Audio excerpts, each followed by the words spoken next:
আসসালামু আলাইকুম রোনা ব্লগে আপনাদের সবাইকে স্বাগতম। আশা করি আল্লাহর রহমতে আপনারা সবাই ভালো আছেন। আলহামদুলিল্লাহ আমিও আল্লাহর রহমতে ভালো আছি। গ্রামের বাড়ির বিয়েতে গেটের সামনে জামাইকে কিভাবে বরণ করা হয় সেই ভিডিওটাই তোমাদের সাথে শেয়ার করব। তো প্লিজ সবাই না টেনে পুরো ভিডিওটা শেষ পর্যন্ত দেখবা। আশা করি তোমাদের সবার খুব ভালো লাগবে। আমি এই কেকটা অনেক ভালো বানাতে পারি। তো এই কেকটা আমি বানিয়েছিলাম আমার ননদের মেয়ের বিয়ের আগে। তো ওকে আমি বানিয়ে খাওয়াবো, তার জন্য কেকটা বানিয়েছিলাম, ওর বিয়ের আগেই বানিয়েছিলাম। তো এই তো আমার কেকটা একদম পারফেক্টভাবে হয়েছে। তো আমি কোনো কিছু বানালেই সবসময় চেষ্টা করি আমি আমার হাজব্যান্ডের মাকে খাওয়াবো। তো যাই হোক, মুরব্বী মানুষদের কোনো কিছু খাওয়াতে পারলেও খুব ভালো লাগে, অনেক তৃপ্তি পাই আমি। বিশেষ করে ওনাকে খাওয়াতে পারলে আমার অনেক ভালো লাগে, সত্যি মনে হয় যে বাচ্চা মানুষ খাচ্ছে, মনটা খুশি হয়ে যায়। এই তো আমি বক্সের মধ্যে পিস করে কেটে নিয়েছি। আমার ননদ আমাকে যেতে বলেছিল, তো আমি কেকটা বানিয়েছি, এটা তো আমি ওনাদের বলি নাই। তো আমি বক্সে করে নিয়ে যাব। আর আমার ননদ আমাকে বলেছিল যে ননদের মেয়ের জামাইও আসবো, তো একটু বেশি করেই নিয়ে গিয়েছিলাম। সবাইকে কেকটা দেওয়ার পরে অল্প একটু কেক ছিল আর ওদের জন্যই নিয়ে গিয়েছিলাম। আমার ননদের বাড়িতে যাওয়ার পর দেখি আমার ননদ রান্না করছিল, তো আমি ওনার কাজে একটু হেল্প করলাম। তারপর বাড়িতে চলে আসছি, তার পরের দিনই হলুদের অনুষ্ঠান। এই তো আমি ঝটপট রেডি হয়ে গিয়েছি।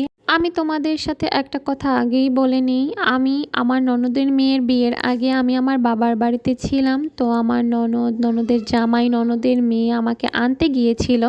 তো আমার হাজব্যান্ডই তোমার মনে করো ভাড়ার টাকা থেকে শুরু করে আমার বাবার বাড়িতে গেলে যে একটা কিছু নিয়ে যেতে হবে সেই টাকাটাও আমার হাজব্যান্ড দিয়ে দেয়।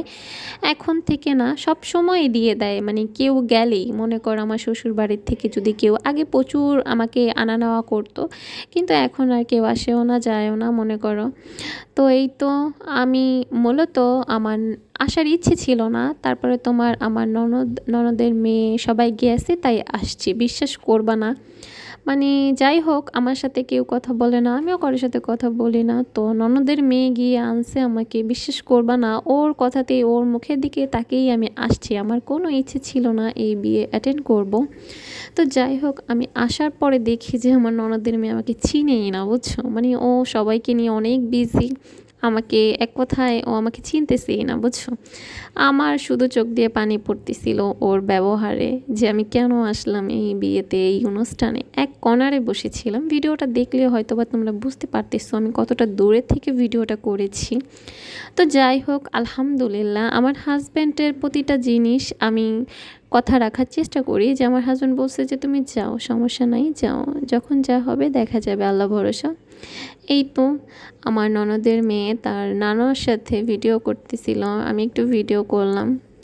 তো যাই হোক, বিয়েটা ভালো মতোই কমপ্লিট হয়েছে। এই তো তারপরে বর এসে পড়ছে, বরকে বরণ করছিল কনের নানি, তো পাশেই আছে, তোমরা দেখতে পাচ্ছ আমার ননদের মেয়ে।